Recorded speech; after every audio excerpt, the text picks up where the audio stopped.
Magandang araw po, si Mike Kanyayahan po ito. Ang topic po natin ngayon ay good versus right. Tagalog explanation po ito, no. Um, Ngayon bakit po ako bakit ako nagdi-discuss ito, no? Kasi napansin ko across the net merong mga discussions nito na may mga kanya-kanyang version. Actually, request din ito ni ng isang subscriber o follower na si Kevin De Leon. No? So, shout out sa iyo, Kevin De Leon. Um, uh, uh, Hindi naman ako nagtataka kasi meron naman talagang uh, interested. Marami naman talagang mga interested dito sa ganitong topic. Although medyo para bang uh, napapataas din ang kilay ko kasi bakit kailangan maging big deal, no? Kasi sa atin sa Tagalog, no. Halos walang pinagkaiba yan, no. Good versus right. Kasi sa atin pag sinabi nating mabuti or tama, halos pareho halos pareho, no? Hindi tayo masyadong maarte sa meaning, hindi katulad ng sa English, no. May maraming kaartihan. No? Pero ganoon pa man, napaka-importante na malaman pa rin natin yung meaning nito. Unang-una, bakit kailangan nating matutunan or malaman kung anong kahulugan nito?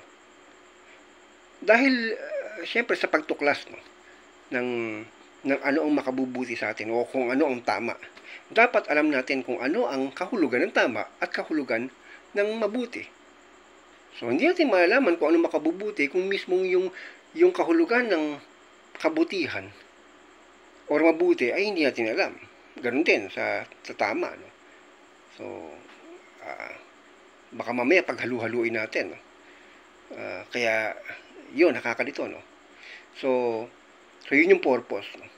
Pero ayoko nang masyadong i-complicate kasi kasi sabi ko nga hindi naman big deal ito, no. Natatawa lang ako kasi sa mga nababasa ko at napapanood din tungkol sa topic na ito. Parang napakaraming wordplay. Tapos uh,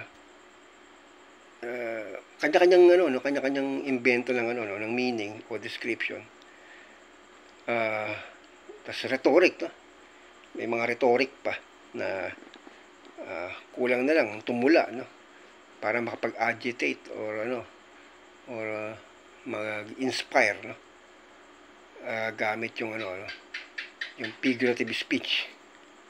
So ginagawang figurative speech, no.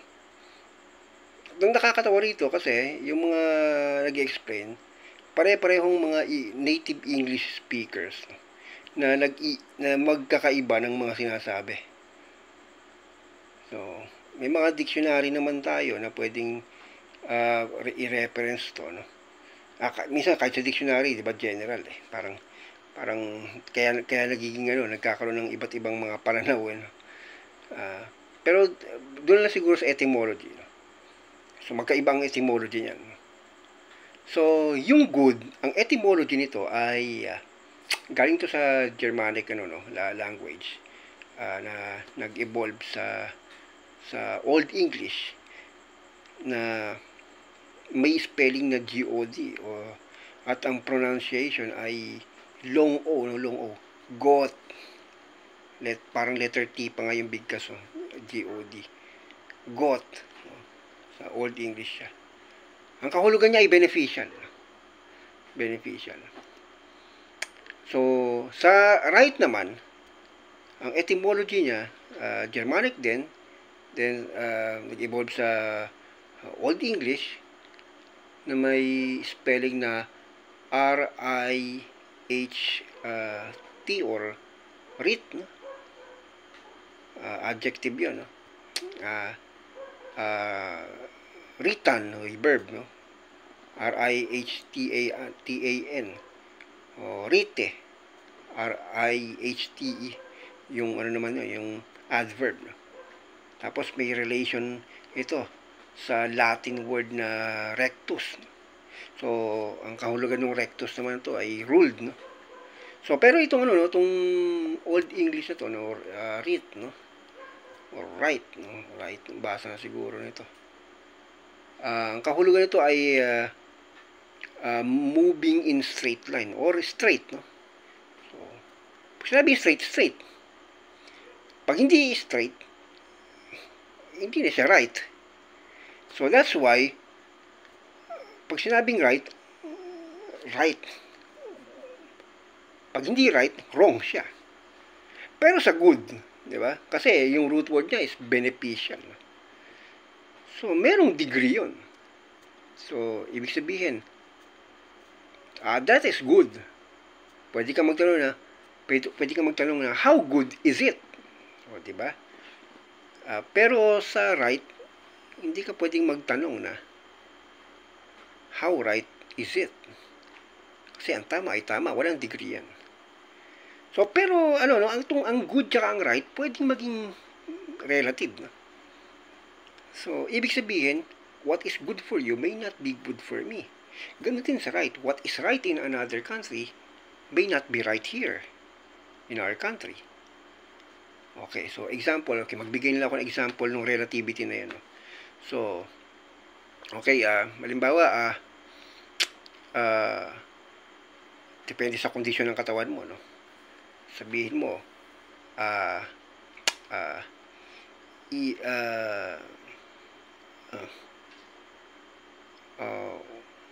ang tawag ito?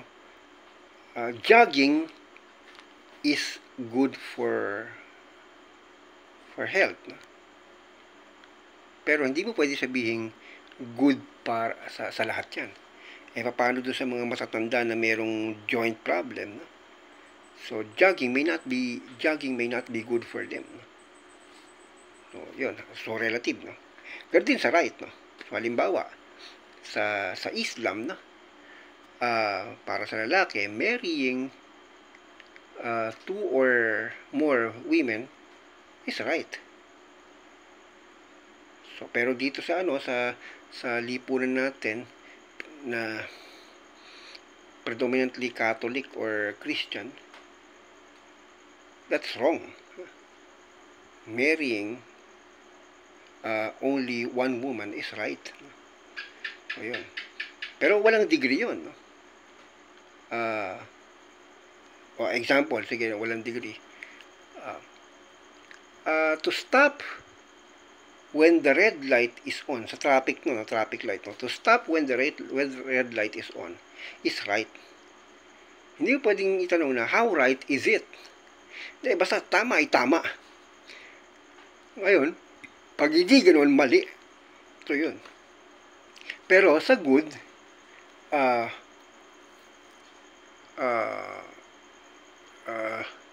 driving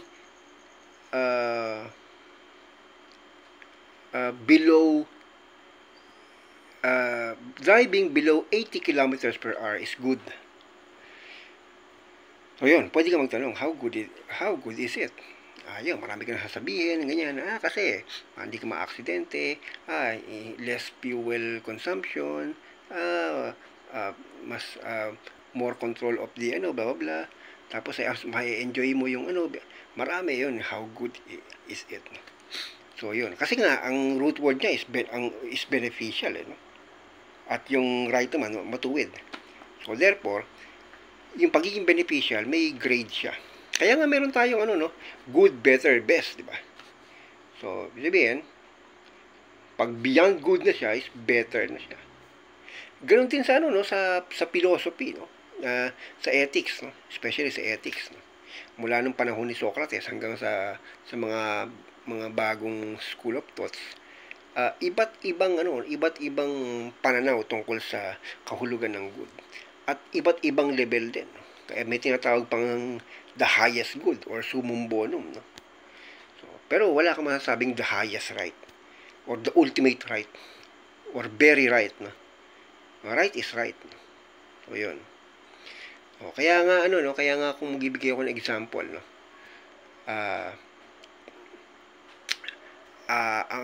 Reading books is good. So, general yun. Ibig sabihin, ang context ko ron ay yung pagbabasa. Babasa bahay or kahit saan ka, babasa ka for knowledge sake. Pero pag ang context ko ay nag-exam ako, no? Reading books while taking a test is wrong, siyempre. Hindi ko pwedeng sabihin is good. Oh, so, para sa akin, bawa, reading books while taking an exam is good. It's good. Pero, it's really right, or it's completely, I mean, it's really wrong. It is completely wrong. But it may be good for me. Oh, but just because it is good for me doesn't mean it is right. So, nagets nyo na? So, may rules na bawal magbasa ng libro kapag ka kumukuha ng test. Bakit pinagbawal? Kasi pag nagbabasa ka ng libro, unfair yun sa iba. Dahil yung iba is nagtitake ng exam na walang binabasang libro. Kasi pandaraya yun, di ba? Pero ngayon, kasi pag nagbasa ka ng libro, di ba, sure ball yun, di ba? Makakasagot ka ng maraming tama kasi meron kang hawak na reference kahit ano pa, hindi na test yun, pandaraya na yun. Pero siyempre, ang hangarin ko ay magkaroon ng mataas na grade. So, reading books while taking a test is good for me. But reading books while taking an examination is wrong. So, it's not right. Yeah? Ibang magkaiba, di ba? So, it may be good for me, but it is not right. Yun po. Yun lang siguro, no? There's no need to complicate anything about good versus right, no? So, ang importante lang dito is malaman nyo kung ano ba talaga yung original na meaning niya, kaya nagbigay na ako ng etymology, at ano yung commonsensical na usage ng good and bad. So that in the process of of discovering your own good or right, no?